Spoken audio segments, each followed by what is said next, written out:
Bismillahirrahmanirrahim. Assalamualaikum warahmatullahi wabarakatuh.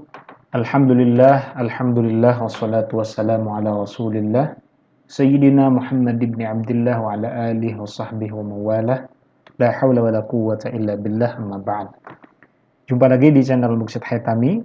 Yang baru bergabung di channel ini, mohon bantuannya untuk subscribe channel ini dan nyalakan lonceng notifikasi agar tidak ketinggalan video-video seputar Makkah, Madinah, Umrah, dan seputar tour leader.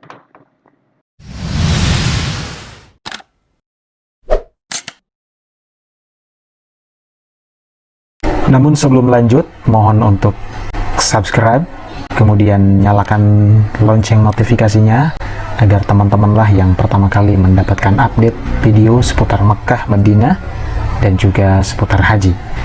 Syukron.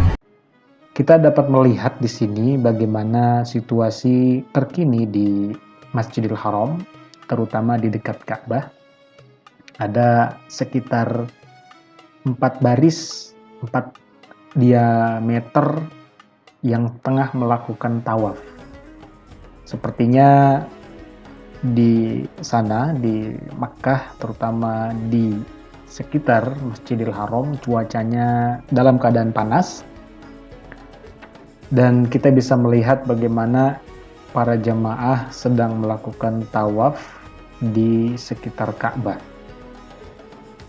Seperti yang saya jelaskan di video-video sebelumnya bahwa jemaah dari Indonesia ketika berangkat umroh tidak bisa langsung melakukan tawaf.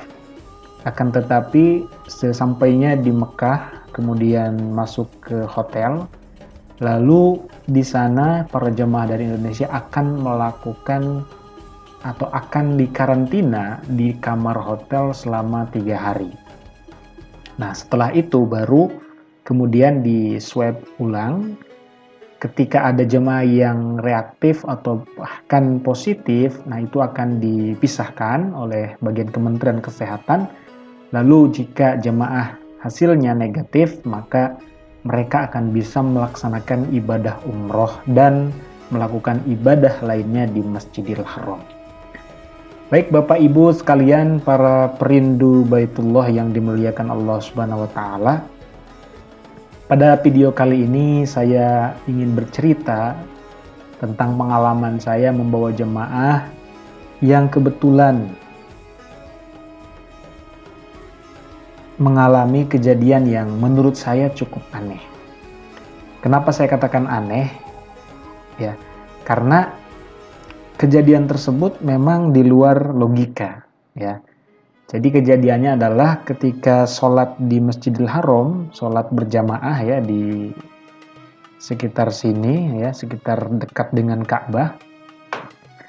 Jamaah tersebut membawa tas, ya, tas kecil biasa, tas lempang, lalu isinya itu ada uang, ada dompet, ada ATM, ada rokok dan lain sebagainya.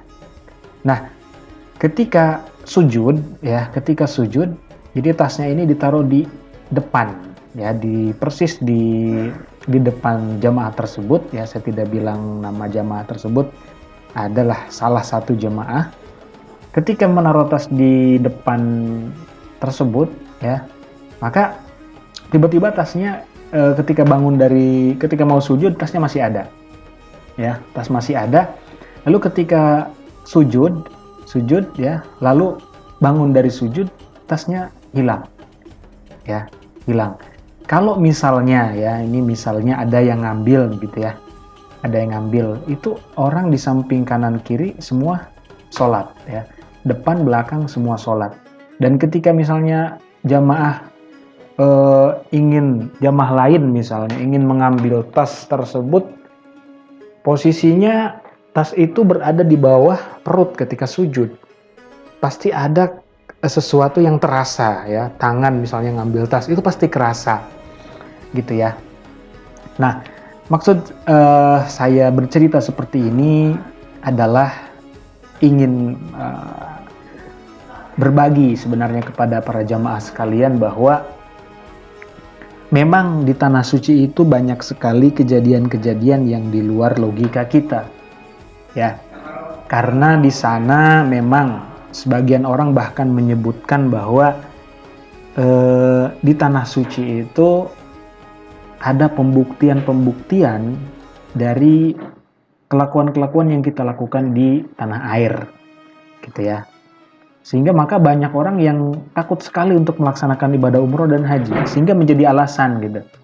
Saya tidak umroh dulu, tidak haji dulu karena saya banyak dosa, takut di sana nanti dibuktikan, dibalas oleh Allah Subhanahu wa taala. Ya. Padahal kalau memang dia hatinya ikhlas gitu ya, perbanyak istighfar, meminta ampun kepada Allah Subhanahu wa taala, insya Allah di sana tidak akan terjadi apa-apa. Ya, jadi cerita yang tadi saya kemukakan itu memang betul-betul pengalaman saya waktu 2015 lalu membawa jamaah, ya. Dan sebagai seorang tour leader tentu saya langsung mencari tahu gitu ya. Artinya saya langsung ke bagian lost and found ya kalau di bandara. Nah, kalau di Masjidil Haram juga ada bagian pengurus lah yang bertugas untuk menerima aduan dari jemaah yang kehilangan barang. Jamaah petugas tersebut cuma bilang astaghfir gitu ya, perbanyak istighfar. Jadi jamaah petugas di Masjidil Haram hanya bilang seperti itu. Jadi suruh memperbanyak istighfar kepada Allah Subhanahu wa taala, lalu suruh sholat taubat gitu. Jadi mungkin para petugas di Masjidil Haram mungkin sudah tahu. Artinya sudah banyak kasus demikian, ada yang kehilangan dompet, mungkin ya ada kehilangan tas, ada kehilangan uang dan lain sebagainya. Dan itu bukan satu kali, dua kali, banyak yang merasa kehilangan tersebut dan bukan orang yang mengambil di situ ya. Menurut informasi yang disampaikan oleh petugas Masjidil Haram tersebut.